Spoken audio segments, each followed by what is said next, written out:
Benar Tuhan, Engkau adalah penolong di saat kami mengalami masa kesesakan Tuhan. Kami percaya Tuhan, Kau juga menara perlindungan kami Tuhan.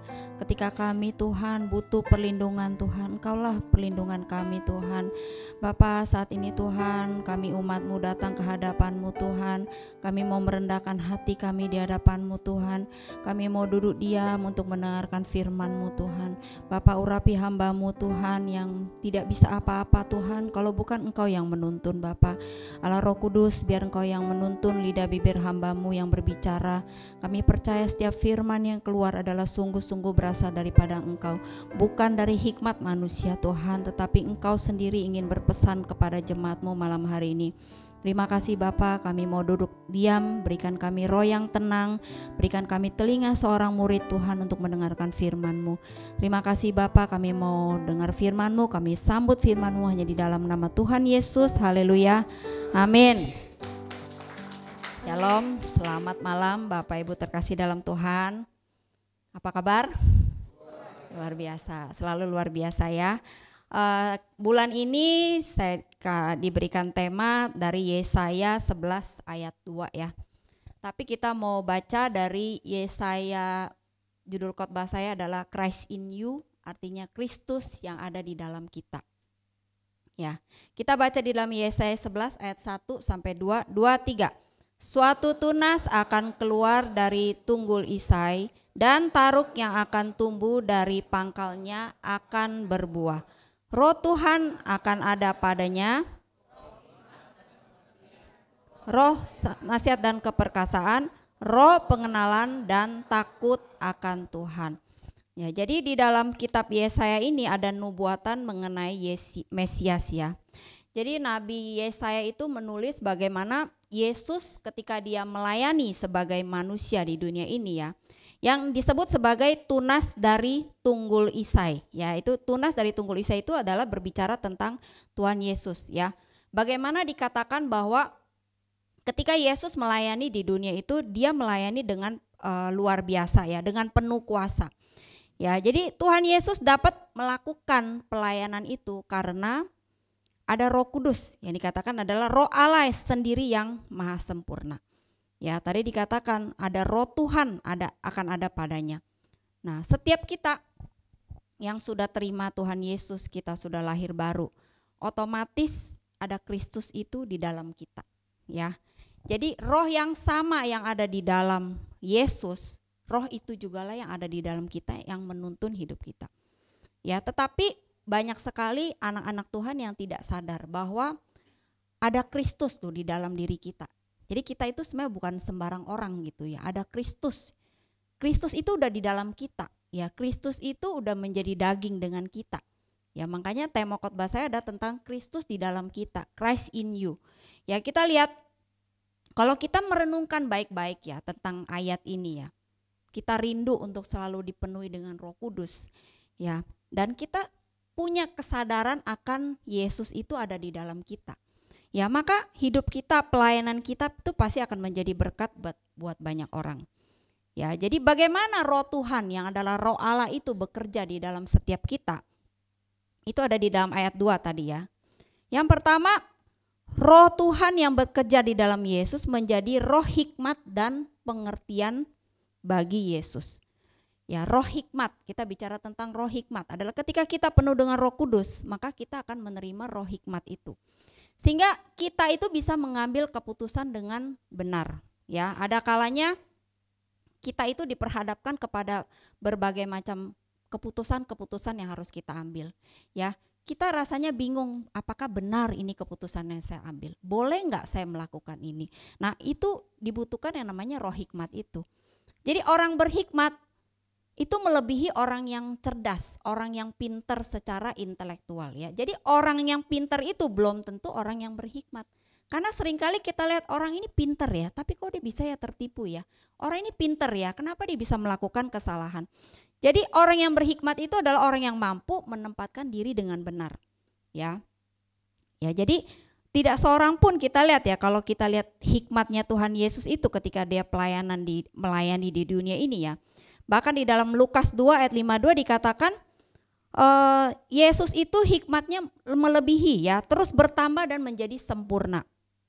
Makanya dia tuh dikasihi oleh Allah dan manusia. Jadi orang yang penuh hikmat, orang itu pasti akan dikasihi Allah. Bukan cuma dikasihi Allah, dia akan dikasihi manusia. Ya.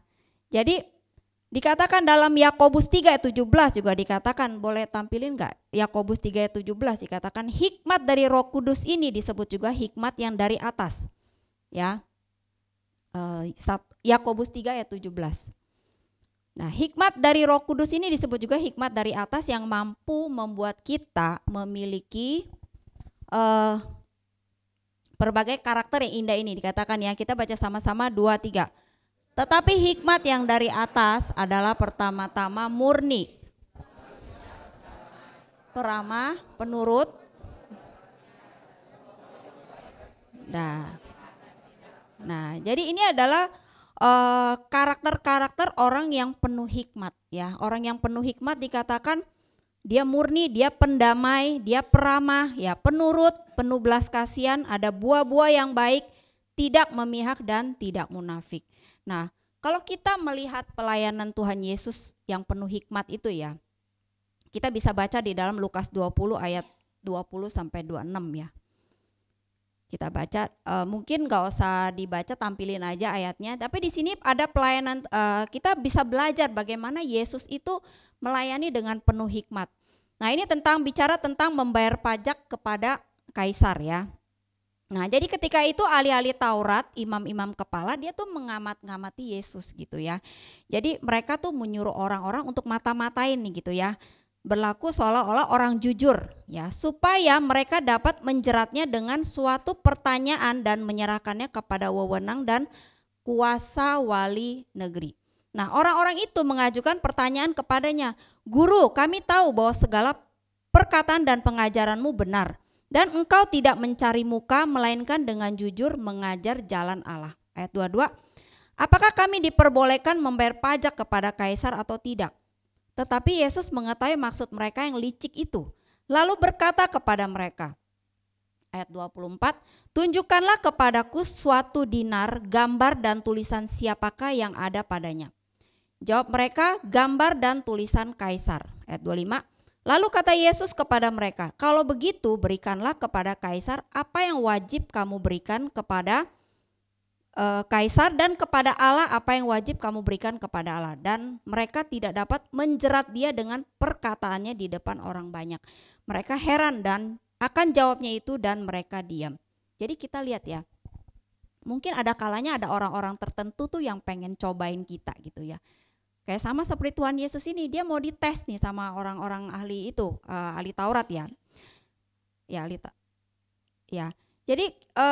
Jadi kita lihat bagaimana Yesus itu bisa menjawab dengan penuh hikmat kepada mereka, sehingga akhirnya mereka itu nggak bisa ngomong apa-apa gitu. Nah, setiap kita yang sudah ada Kristus di dalam kita ya, ada roh hikmat itu di dalam kita, kita sangat membutuhkan hikmat itu di dalam kehidupan sehari-hari, dalam pelayanan kita. Ya, ketika kita memimpin komsel, ketika kita menghadapi orang yang konseling kepada kita itu nggak bisa sembarangan ngomong gitu loh. Jadi harus ada hikmat Tuhan yang mengalir, sehingga apa yang kita sampaikan itu orang bisa menerima dan mendapat berkat lewat pernyataan kita itu. Nah, bagaimana kita bisa memperoleh hikmat? Jadi hikmat itu sebenarnya bukan karena kita belajar ini, belajar itu gitu. Bahkan dikatakan orang yang IQ-nya tinggi belum tentu berhikmat. Tetapi hikmat itu adalah ketika kita rajin merenungkan firman Tuhan ya. Hikmat itu diperoleh lewat firman Tuhan dan hubungan yang dekat kepada Tuhan. Ketika kita punya hubungan yang dekat dengan Tuhan, pasti ada hikmat-hikmat yang mengalir dalam diri kita. Ya, sehingga kita itu mengambil keputusan bukan berdasarkan apa yang kita tahu saja, tetapi apa yang Tuhan mau di dalam hidup kita. Nah, lalu dikatakan roh hikmat dan pengertian, ya. Jadi saya pernah membaca dari satu buku dari Paul J. Bucknell ya namanya ya. Dikatakan di sini pengertian itu disamakan, artinya sama dengan kemampuan dari Allah untuk membuat seseorang mampu memiliki perspektif khusus dalam situasi tertentu. Jadi ini sama kurang lebih dengan karunia membedakan bermacam-macam roh ya, yang diberikan oleh Roh Kudus yang tertulis dalam 1 Korintus 12 ayat 10. Ya, jadi Tuhan itu tahu, Tuhan Yesus tahu apa yang ada di dalam pikiran dan hati manusia karena dia penuh dengan Roh Kudus ya. Ya, di dalam ada mereka, Tuhan itu memberikan kita roh selain roh hikmat, juga memberikan kepada kita roh pengertian. Roh yang bisa membedakan roh. Roh yang bisa mengetahui apa motivasi orang dalam hidup kita. Ya, kita tahu ya, kita dalam hidup nggak mungkin ketemu yang bagus semua ya. Pasti ada orang-orang tertentu mungkin mau manfaatin kita ya. Saya sering main satu permainan game itu ya. Game itu ada pernah nggak saudara pernah main game ini nggak? Tentang game itu ada kayak mencari perbedaan dari dua gambar. Ada yang tahu nggak game itu? Jadi ada dua gambar nih. Ada dua gambar, misalnya gambar ini nih ada dua gitu, tapi atas bawah. Tapi di situ dibilang ada 10 perbedaan yang harus kita cari. Nah, ketika main game itu ya, waktu pertama-tama saya main kok susah ya, kayaknya paling ketemunya perbedaannya 3 atau 4 gitu ya. Tetapi makin kita main, saya jadi cepat gitu loh. Jadi ini bedanya di sini gitu loh.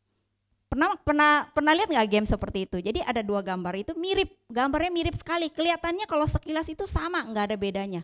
Tapi waktu kita main, itu kelihatan bedanya, ternyata ada 10 perbedaannya. Nah, di dalam hidup kita ya, ada orang-orang yang kelihatannya memuji kita, padahal dia mau menjatuhkan kita. Ada orang kelihatannya mau nolong usaha kita, tetapi kenyataannya dia cuma mau ambil harta kita. Nah, kemarin beberapa waktu yang lalu di dalam komsel kami juga ada yang cerita bagaimana dia main game. Game itu dalam bentuk kripto gitu. Nah, dia cerita dia main game itu lumayan loh, katanya bisa dapat $400 katanya ya sekali main. Hari ini saya dapat 400 nih. Saya cuma main begini dapat $400 gitu. Terus ya saya sharing lah sama adik saya, dia lebih ngerti ya. Dia bilang itu sebenarnya bahaya loh itu. Katanya itu seperti skema ponzi katanya. Jadi waktu kita menang, kita pasti ajak orang dong. Oh iya, gue tadi main ini menang loh. Wah, main game apaan gitu. Jadi kan kepengen ikut kan orangnya. Siapa sih yang nggak mau dapat duit sekarang gitu kan. Nah, gamenya itu seperti itu. Jadi ada orang-orang yang memang tidak peka gitu loh. Tidak bisa membedakan apa maksud tersembunyi dari, mungkin iblis itu seringkali kan menjerat kita lewat uang ya kadang ya. Nah, itu salah satu caranya dia menjerat kita. Makanya Tuhan sebenarnya ketika ada Kristus di dalam kita, Tuhan itu kasih kita kepekaan, bisa tahu ini permainan dari iblis ya, ini jerat dari iblis atau memang benar-benar ini usaha yang halal gitu ya mungkin ya. Nah, jadi setiap kita itu ketika ada Kristus di dalam kita, Tuhan itu kasih kita kepekaan untuk bisa membedakan itu. Jadi dari gambar itu kita sekilas kita langsung bisa tahu, ini ada 10, saya udah tahu di sini. Nah, ada kalanya ketika saya main game itu ya, saya merasa di sini nih, di titik ini, misalnya di titik tongkatnya itu ya, kayaknya ada yang nggak beres gitu loh, ada yang beda gitu loh kan, tapi nggak bisa jelasin di mana gitu loh. Tapi saya tahu titiknya di situ, kira-kira sekitar situ. Nah, dalam kita ketika kita ada roh Tuhan, itu kita benar-benar Tuhan itu bisa kasih kita gitu loh. Jadi ketika kita mungkin mendengar satu pengajaran, sekali dengar aja kita mungkin awal-awal kita nggak sadar gitu ya, tapi begitu dengar, ini ada nih di sini nih, di bagian ini nih yang kayaknya nggak beres gitu ya, dalam segala hal apapun. Atau mungkin saudara yang jomblo mau pilih jodoh, kayaknya semuanya udah bagus nih misalnya, tapi ada satu ini nih kayaknya gue ada yang belum srek gitu, ngerti nggak? Nah, seperti itu gitu. Nah, jadi luar biasa ketika kita sadar ya bahwa Tuhan itu kasih kita roh yang bisa membedakan, roh yang roh hikmat dan roh pengertian. Nah, itu disamakan dengan roh membedakan roh. Itu luar biasa sekali. Makanya kalau kita mau pakai sungguh-sungguh aktifin ya, itu kita akan terhindar dari banyak masalah dalam hidup ini ya. Makanya kenapa kita lihat saudara kita, kenapa ya masalahnya bolak-balik itu lagi, karena dia enggak belajar. Karena ketika dia mengalami masalah yang sama, dia memakai cara yang sama gitu loh. Harusnya kan ketika dia mengalami masalah yang sama berulang, dia pikir dong, saya nggak boleh pakai cara ini lagi, saya harus pakai cara yang lain gitu ya. Nah, lalu yang kedua, roh Tuhan yang bekerja di dalam Yesus juga menjadi roh nasihat dan keperkasaan bagi Yesus. Ya. Seringkali kita juga mengalami ya di dalam persimpangan jalan. Kita tidak tahu arah hidup kita ya. Keterbatasan kita sebagai manusia itu membuat kita itu bisa salah dalam mengambil keputusan ya. Dalam Amsal 16 ayat 25 berkata, ada jalan yang disangka lurus, nah tetapi ujungnya menuju maut. Nah, kita itu butuh nasihat di dalam hidup kita. Ya, bukan cuma nasihat dari mungkin orang tua kita, mungkin pemimpin kita. Tetapi yang paling penting adalah Roh Kudus itu dikatakan adalah roh nasihat. Ya. Sehingga Roh Kudus itu yang bisa memampukan kita supaya kita tidak salah dalam melangkah. Ya. Lalu dikatakan dengan nasihat firman Tuhan yang kita bisa menjadi lebih bijaksana ya. Ketika ada nasihat ya, ketika kita banyak merenungkan firman ya, Tuhan itu bisa ingetin kita loh ketika kita mengambil keputusan, oh Tuhan ingetin ini loh, ingetin kisah ini loh. Nah, bagaimana cara mengatasinya loh. Tapi kalau kita nggak pernah baca firman, hikmat apa yang kita bisa dapat ya. Nah, lalu selanjutnya itu roh nasihat itu ya. Kita itu cuman butuh sebenarnya telinga yang mau mendengar aja gitu ya. Sebenarnya Tuhan tuh kirimin banyak kok orang-orang untuk memberikan nasihat kepada kita. Ya, banyak. Nah, biasanya nasihat itu mungkin seringkali bertentangan dengan apa yang kita mau ya. Seringkali tidak kita suka gitu. Tetapi percayalah bahwa Tuhan itu akan kirimkan orang-orang itu untuk menolong kita sebenarnya. Supaya kita itu jangan sampai salah ya. Lalu tadi roh nasihat dan roh keperkasaan. Ya. Jadi di dalam mengutus murid-muridnya dalam melakukan tugas ya. Yesus itu memberikan kuasa kepada muridnya. Makanya Roh Kudus itu dikatakan adalah suatu dunamis ya. Jadi ada seperti dinamit itu loh. Dia bisa ada ledakan di dalam orang-orang yang dipenuhi dengan kuasa Roh Kudus itu. Ya, jadi Yesus itu juga membuktikan keperkasaannya ya ketika waktu itu di dalam Markus 4 ya ayat 35 sampai 41. Markus 4 ayat 35 sampai 41. Ketika itu Yesus tuh memperlihatkan roh keperkasaannya dengan dia meredakan badai ya di Danau Galilea. Ya. Jadi dahsyat banget tuh. Coba deh saudara renungin baik-baik ya. Kalau kita itu Kristus di dalam kita ya, berarti apa yang Tuhan kerjakan ya di dalam Alkitab yang kita baca, itu sebenarnya kita juga bisa lakukan gitu loh. Cuman kadang-kadang kita itu suka nggak menyadari gitu loh ya. Seringkali cuman sadar hadirat setan, nggak sadar hadirat Kristus. Kristus itu udah di dalam kita. Jadi apapun yang kita lakukan, apapun yang Yesus kerjakan di dunia ini selama dia melayani itu kita juga bisa lakukan sebenarnya ya. Tetapi kita mungkin kurang mempraktekannya ya. Ketika saya siapin firman ini, saya ingat ya. Suatu hari saya lagi sore-sore kan mau antar anak saya Megan ke PRJ, dia kan jadi SPG ceritanya ya ke PRJ. Nah, lalu cuacanya itu lagi udah gelap gitu loh, gelap banget udah mau hujan. Lalu si Megan ngomong gini, waduh Mi, hari ini omset pasti sepi deh, katanya ini pasti hujan gede, ini pasti nggak ada yang mau datang nih katanya gitu kan, karena dia kan dari omset ya. Lalu saya bilang jangan ngomong begitu, mulutnya jangan ngomong begitu dulu. Saya bilang kamu perkatakan Tuhan Yesus, saya minta ini jangan hujan, ini hujannya kalau bisa Tuhan pindahkan aja ke tempat yang lebih membutuhkan ya. Kita doa jangan egois dong ya, jangan Tuhan jangan. Tapi kita doa Tuhan pindahin ke tempat yang lebih membutuhkan. Siapa tahu di sono lagi kering butuh hujan, kirim ke sono gitu kan. Nah terus ya saya cuma ngomong doanya biasa loh itu loh. Tapi kayaknya kita punya iman gitu ya. Gak lama itu bener, itu langit itu seperti terang gitu loh. Terus si Megan ledekin saya, wih pawang hujan katanya dia bilang gitu. Nah jadi kita lihat ya kadang-kadang itu kita itu kurang menyadari gitu ya. Ya bukan berarti saya hebat saya bisa berhentiin hujan, enggak. Cuman ketika itu situasinya seperti itu gitu. Nah seringkali kita gak sadar gitu bahwa kita itu punya loh kuasa itu gitu loh. Nah 2 hari ini juga saya juga sebenarnya saya tuh pengen bukannya saya anti dokter atau anti obat enggak, tapi saya pengen belajar praktek juga gitu bagaimana kita itu dalam tubuh kita juga sebenarnya bisa punya kemampuan untuk menyembuhkan ya. Soalnya kalau saya dengar-dengar cerita-cerita dokter-dokter tuh kalau di luar negeri itu jarang kasih antibiotik. Cuman di Indonesia doang gitu ya. Kalau dokter luar itu katanya kalau sakit panas ya cuma dikasih minum aja udah paracetamol udah gitu. Nanti dia bisa sembuh sendiri, istirahat sembuh sendiri. Nah, saya ajarin anak saya kemarin sakit si Megan. Panas badannya terus menggigil gitu kan. Menggigil ya udah hari pertama ya saya doakan, ya udah saya kasih minum obat biasa lah, obat demam biasa gitu. Jangan sebut merek ya, nggak boleh ya. Jadi saya kasih obat demam biasa. Udah 1 hari ternyata besokannya dibilang mami tulangnya ngilu katanya, terus badannya menggigil gitu loh. Terus kalau saya yang dulu nih, saya udah siapin nih antibiotik nih. Antibiotik yang itulah sejuta umat lah yang kita tahu lah ya. Pokoknya kalau radang, soalnya dibilang ini radang gitu kan. Oh berarti nanti saya udah mau siap-siap nih kasih antibiotik. Tapi Tuhan tuh kayak ingetin lagi, kenapa ya nggak belajar praktek sekaligus ajarin anak saya bagaimana beriman gitu kan. Lalu saya bilang, Megan kamu bisa tahan nggak menggigilnya itu? Apa nyeri-nyerinya bisa tahan nggak? Saya bilang. Kalau nggak bisa tahan ya udah mami bawa ke dokter saya bilang. Tapi kalau kamu bisa tahan ya udah kamu banyak minum, kamu istirahatnya nanti mami beli air kelapa, kamu minum, kamu istirahat aja gitu saya bilang.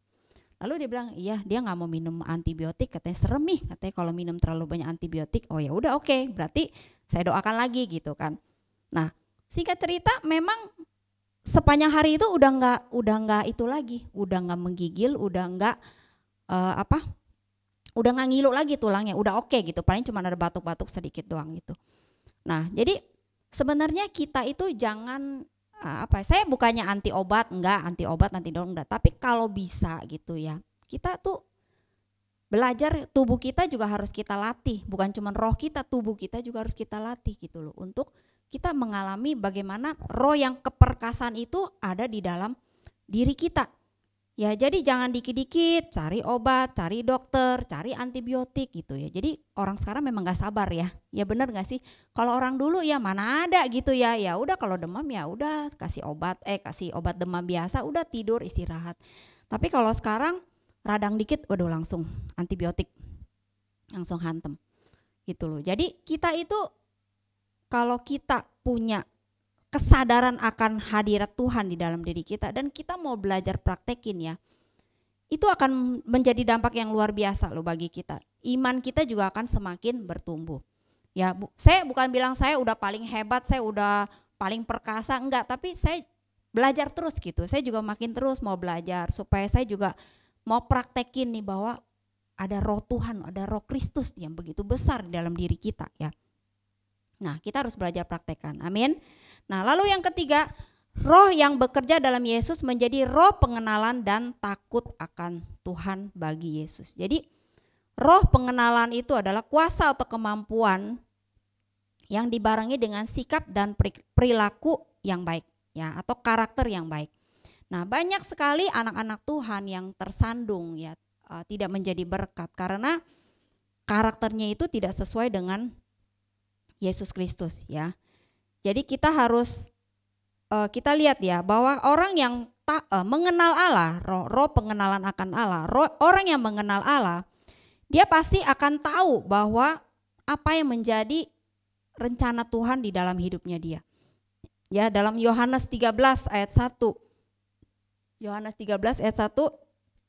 Sementara itu sebelum hari raya Paskah mulai, Yesus telah tahu bahwa saatnya sudah tiba untuk beralih dari dunia ini kepada Bapa.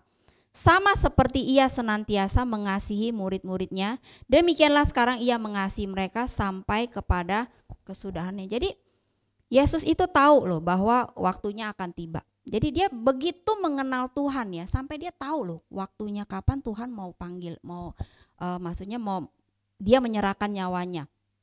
Ya, jadi orang yang mengenal Tuhan, dia pasti akan mengenali panggilan Tuhan dalam hidupnya.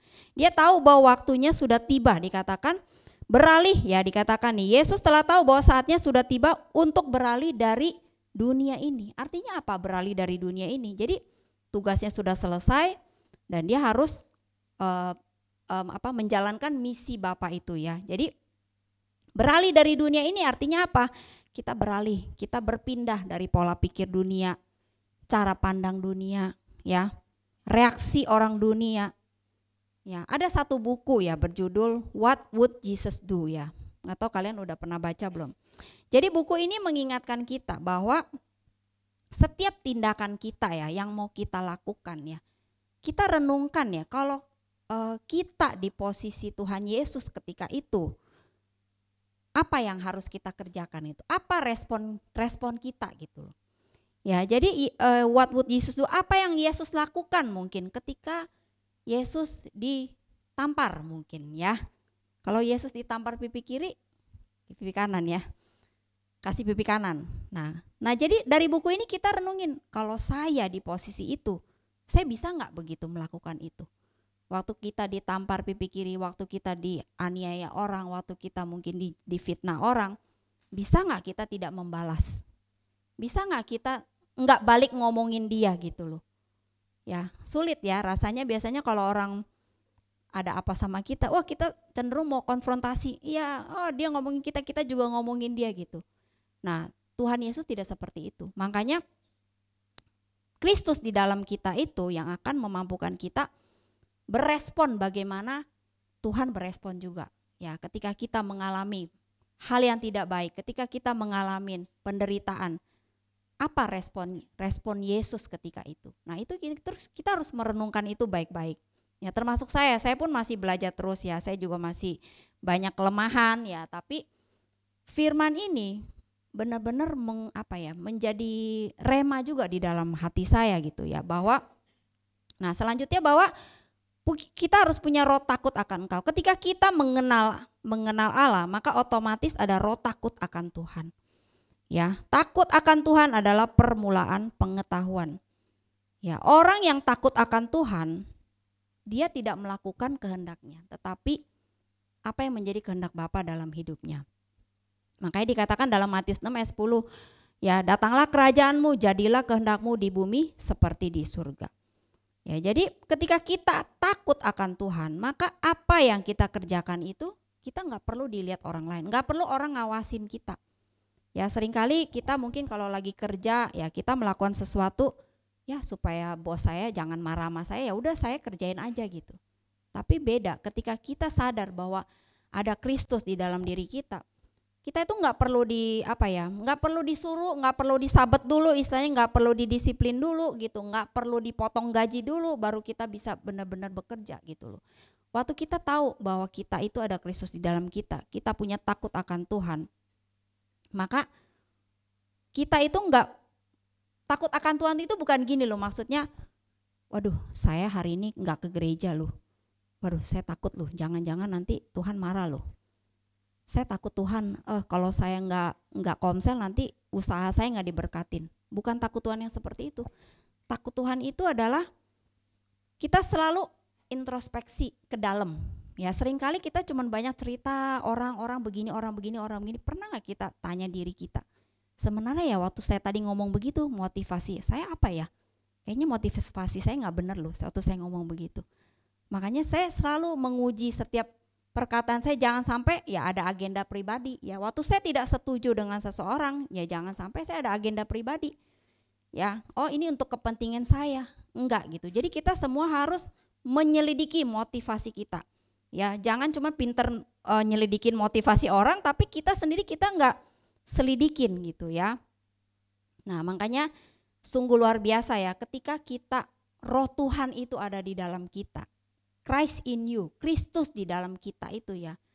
Maka saya percaya setiap kita itu akan benar-benar menjadi berkat buat banyak orang ya. Kita semua akan dijauhkan dari berbagai macam keputusan yang salah. Ya, hidup kita, karakter kita, kalau kita terus merenungkan ini tentang Christ in you ya, tentang Kristus di dalam kita, maka kita pasti akan berhati-hati. Ketika kita berbicara pun kita harus hati-hati gitu loh ya, supaya jangan sampai perkataan kita itu bukannya perkataan yang membangun, kita malah meruntuhkan orang ya. Bukannya perkataannya menguatkan orang, malah melemahkan orang ya. Ada suatu quotes bahasa Inggris bilang, kira-kira artinya seperti ini. Ada kalanya ya, ada kata-kata yang harus kita simpen sendiri tanpa kita sampaikan gitu loh. Karena kita tahu ketika kita sampaikan juga nggak menjadi berkat walaupun itu kebenaran. Nah, jadi biarlah setiap kita sungguh-sungguh ya menyadari bagaimana Kristus di dalam kita itu yang akan memampukan kita untuk menjadi pemenang. Ada roh nasihat, ya, ada roh keperkasaan, ada roh pengenalan akan Tuhan, roh takut akan Tuhan di dalam diri kita.